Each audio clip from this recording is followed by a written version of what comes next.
Hey guys, it's Natty T. You asked for it. Here's a tour of my craft room. It's a little bit chaotic at the moment on this side where I'm making a lot of Christmas gifts and prepping to ship them. I am addicted to Lawn Fawn, and today we're going to be talking about how I store all of my stamps and dies.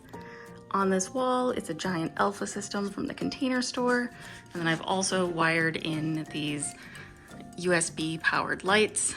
You can also change their dimness, all hands free.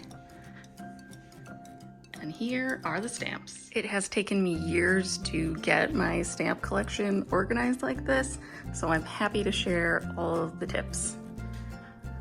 The actual cases that the stamps are organized in are also from the Container Store, and they hold 14 DVD cases each. I really like these because if I'm taking out a specific stamp set and I see a gap later, I know that I haven't put the stamp set away. I'll talk more in a minute about how I make the labels. Yellow is for stamps. Green is for stamp and die sets. If I don't actually have the die, I cross it out. I don't always buy the dies because I do have a scan and cut, but some of them I just find easier to use the dies. And then at the bottom, blue are for just die sets. Each of the labels is broken up into 3 spaces. At the top, it's got whether it's a stamp, a die, or a die and stamp set, the name that I've given it in the middle, and the brand at the bottom. Most of my collection is Lawn Fawn, but there are a few others mixed in there. Anywhere that you see a small white square at the top, it's just a piece of tape, and that means that I have never used that set to make anything yet. The cases that I use are from Checkout Store, all one word, on Amazon. They're basically DVD cases without the spot for the DVD. And then inside, for anything that has a coordinating die or just a die set, I also purchased on Amazon some 5x7 magnet sheets. They do have a sticker on the back of them if you want to stick them to the back of the case. However, I don't, because I find that sometimes the small dies are hard to get off. And because it's removable, I can take it, peel off the die, and then put it back into the case. To make the labels, I use a Google Doc. It's got standard margins. You could also use a Word doc or whatever word processor you're familiar with. 1-inch margins fit perfectly. And it's basically got a table separated into the 3 sections that I described earlier, whether it's a stamp or die, the name of the stamp or die, and then the manufacturer. Obviously, you can put on whatever you want.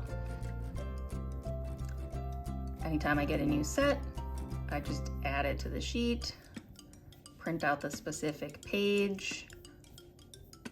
I keep them all together just in the event that one of them gets damaged, I can reprint it easily.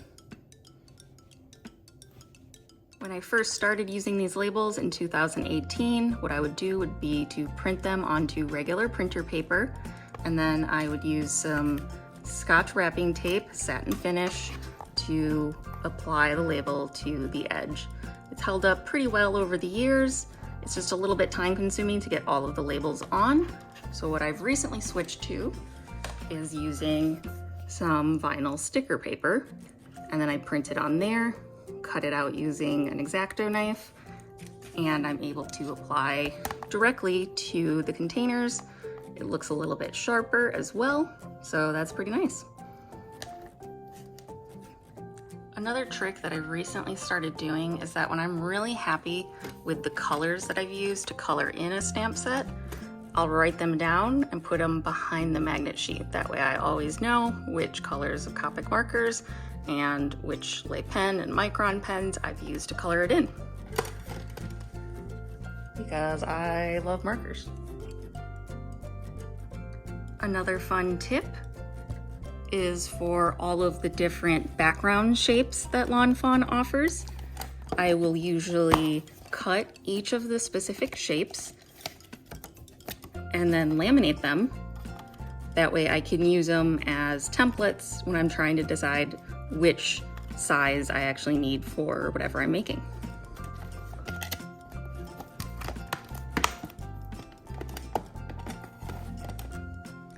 Let me know if you're interested in any other craft room videos.